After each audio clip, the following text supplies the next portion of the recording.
আকাশ ভাঙা বৃষ্টিতে বিপর্যস্ত পুরো চট্টগ্রাম বিভাগ। গত ৪৩ বছরের মধ্যে জুলাই মাসের একদিনে সর্বোচ্চ ৩৯৪ মিলিমিটার বৃষ্টিপাতে তলিয়ে গেছে পাহাড় আর সমুদ্র ঘেরা এই জনপদ। টানা বর্ষণে স্থবির যোগাযোগ ব্যবস্থা। রেললাইন পানিতে ডুবে থাকায় প্রায় ১,০০০ যাত্রী নিয়ে চট্টগ্রামের ১৬ শহরে আটকে পড়ে কক্সবাজারগামী পর্যটক এক্সপ্রেস। অন্যদিকে বৈরী আবহাওয়ায় শাহ আমানত বিমানবন্দরে নামতে পারেনি ৩টি আন্তর্জাতিক ফ্লাইট। প্রকৃতির এমন রুদ্ররূপের সবচেয়ে বড় ধাক্কা এসেছে শিক্ষার্থীদের ওপর।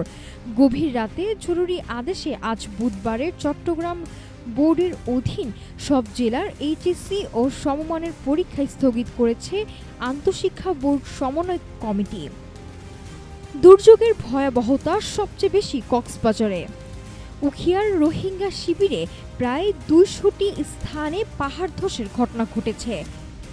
চকরিয়া, পেকুয়া সহ জেলার শতাধিক গ্রাম এখন পানির নিচে।